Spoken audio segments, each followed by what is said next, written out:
Howdy folks, just a quick one to start with. We have been included for the first time ever in the Cruisers Awards for YouTube sailing channels.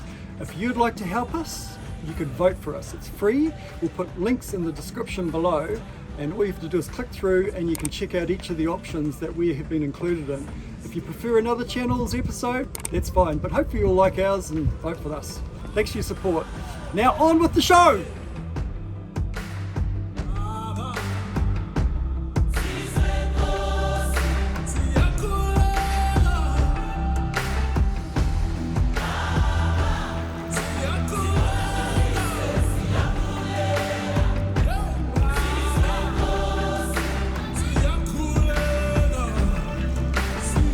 Ivan, where are we? Correct.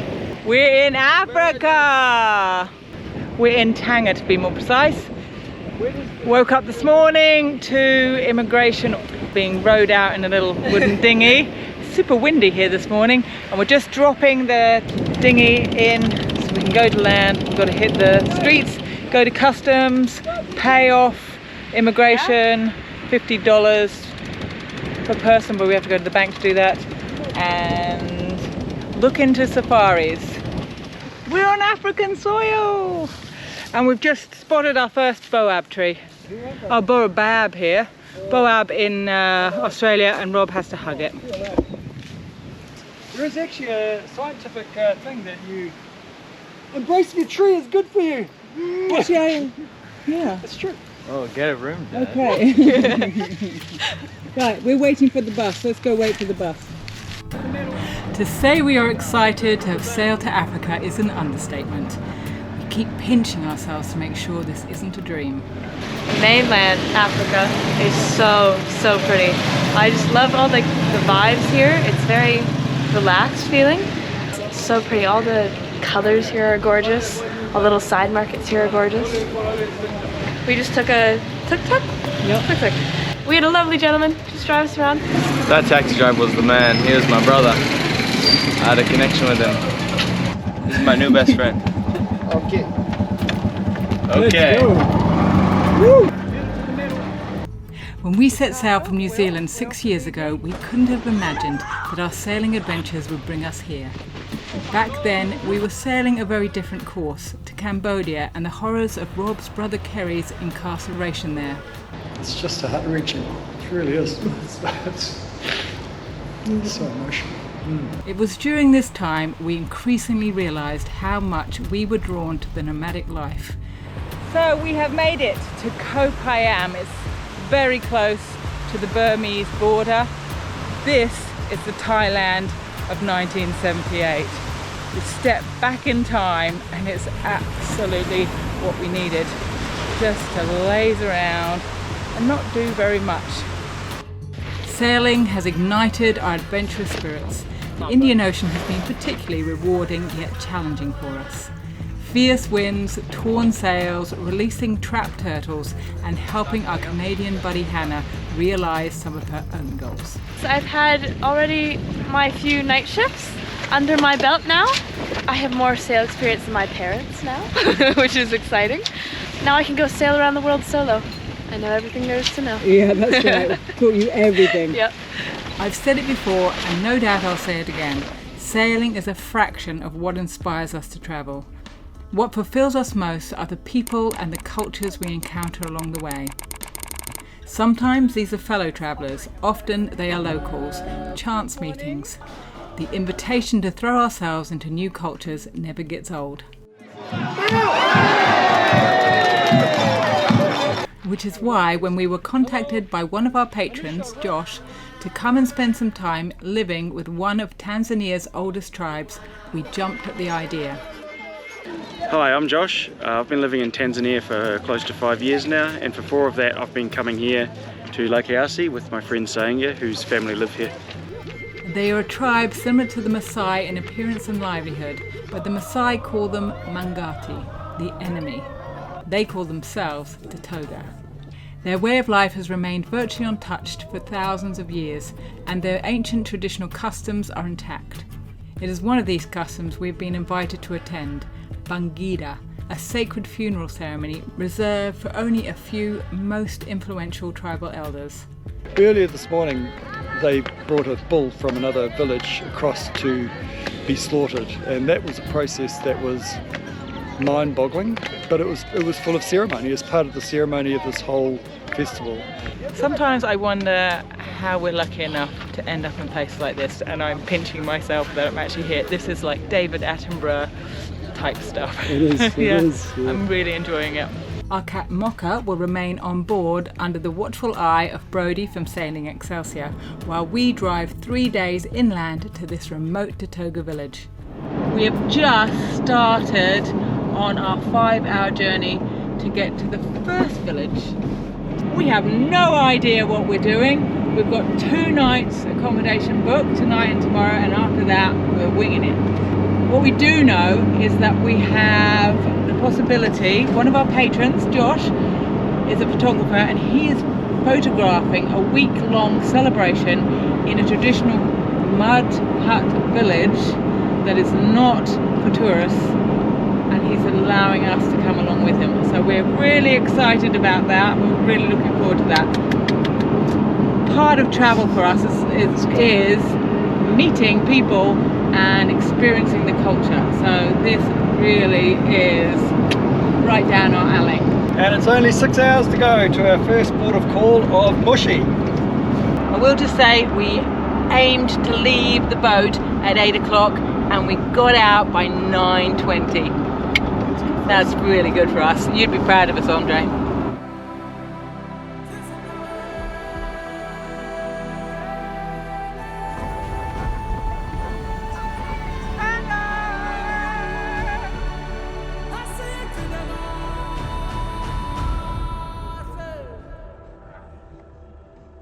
The town of Moshi is a gateway to Mount Kilimanjaro, the highest mountain in Africa and the highest freestanding mountain above sea level in the world. As we raced through the countryside, our eyes were large as saucers, people watching and taking in the beautiful landscape and villages that rush by.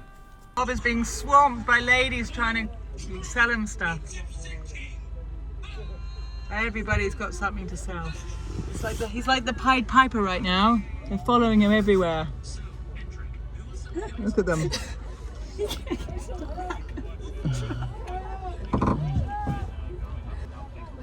He only wanted to have some tomatoes.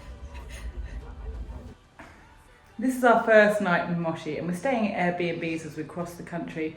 And if this is anything to go by, the Airbnbs that are available here, we're trying to stick around the $100 mark.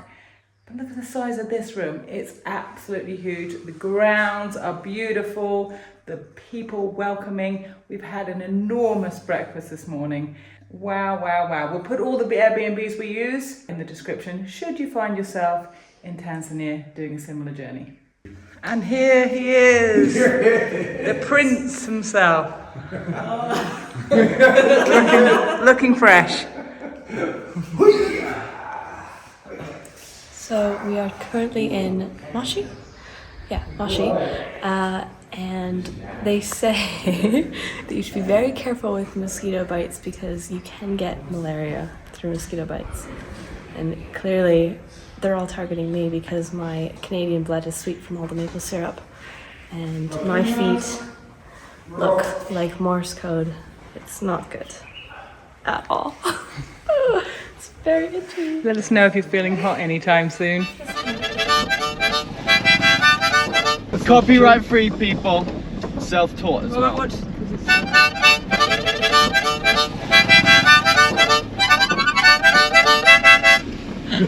What do you call that piece? I called that one the Wipeout. Wipeout, yeah. Yeah. We're staying in this gorgeous little community just for one night. And look at the bananas!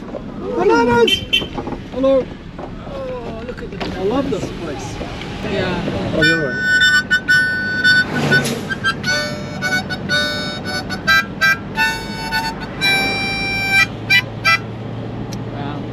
That's the travel. Giraffe.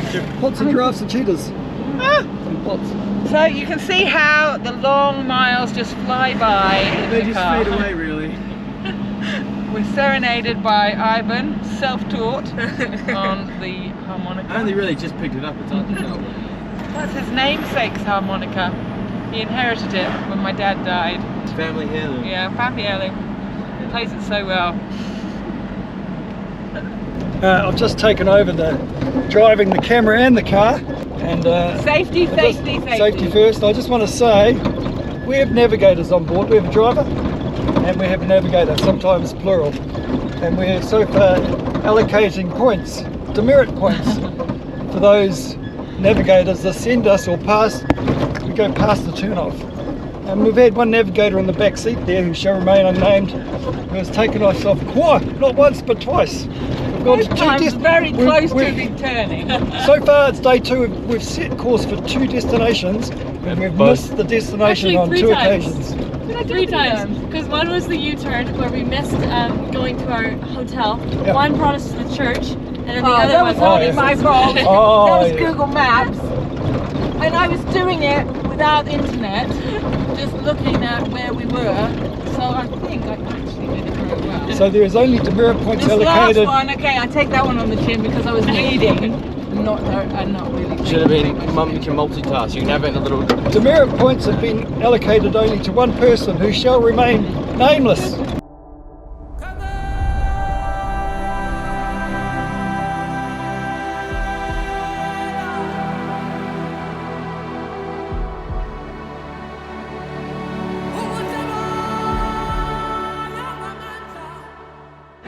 Oh, the irony! Rob has taken over the directions and my goodness, we're doing a U-turn right now! What? Can you believe it? Just put the Oh. Will we have to take demerit points off you, Robert? I incurred a minor demerit point because I was distracted by the backseat drivers. No, you weren't. This one? Yeah. No. I even said, are we going the right way? And he was like, yeah, we're going the right way. I so far have 0 demerit points. It's hard to get good navigators in this world. So our mission for day 2 is to go to Arusha, which is the gateway to safaris. But first on the way we go past the Chemke hot springs, which aren't apparently really very hot, but they're very nice. And very, very clear water if you're the first ones there, which we probably won't be. And the road to them is very, very bumpy. But again, we're people watching and just loving it. Okay. I'm literally just. We just went past a group of people who shouted, "You're lost!" Which actually they're right because we just went wrong Oh, again. but look at this beautiful So everybody boat. gets demerit points apart from Anna, who hasn't done any navigating. None of the above. We're here! Oh, we made it. And we're not the first. How did those buses get down? Whoa, look at the whole village down here. He's directing us. Okay. It would appear we're not the first to arrive. The Chemke hot springs are a hidden oasis in the middle of arid countryside in the middle of nowhere between Moshi and Arusha. Chemka means boiling in Swahili, however the water was merely tepid, ideal for a warm Tanzanian day. But what it lacked in temperature it made up for in clarity and natural beauty. The pool swing had everyone entertained. The swim was fantastic. It was like, oh, I could have stayed there all day. It's beautiful, Wasn't it? It's so nice. So The temperature was beautiful. perfect. I showed them who's boss. You did? Yeah. And you and the guy doing the double somersault together at the end? Yeah, that was actually pretty cool. I didn't think he actually did it with me because I couldn't really see him. So I thought he just went just a normal jump. But When you see the footage, you are going to flip out. It actually Yeah. looked really good. The two of you look very good. Hannah, Yeah, what did you think? I had a fantastic time. Towards the end, the main guy who was like kind of running the rope swing didn't want to let me go, so He sure didn't. he kept asking me at one point. Yeah, he made me sit on the rope swing, and I just went back and forth sitting on it. And I kept asking him, like, "Can I jump now?" He's like, "Not yet. Don't jump yet." Yeah, he was enjoying the view. Sitting watching everybody flipping and jumping and sliding off the rope swing I was having my feet nibbled by little fishes, and then everybody came over and had their feet nibbled by little fishes. Even Rob, who has a reputation for killing little fish when they nibble his feet. I'm strong. They know my feet and they're like, this guy's chill. Oh, It's on my back, it's on my back, it's on my back. It's going around the right side. It tickles so bad. Oh, that tickles. It's so weird, it just tickles. There's a channel, like from the main pool, you can swim up a channel to the other. There's another sort of pool, but it's quite quiet. But there's a head current as you swim into the next pool. Back at the main pool, I found a little overhang where there's a cave system underneath it. And I went under there and there's a big torrent of current coming out of that, which contradicted because that was coming out and pushing up the channel towards the channel, which had a head current. It was all upside down and back to front. Wow. And we never really got to the bottom of it. But we will attempt to on our return trip. Eh? Can't wait. My goodness, that sounds so exciting. Yeah. Do not go away. There's more to come on this. Thank you so much for watching. If you enjoyed this content, don't forget to smash the like button and join us again next week when we go full immersion with the remote Datoga tribe. Get bogged down in the finer details of driving around Lake Iesi and watch as a community come together to farewell an elder, husband and father of 51.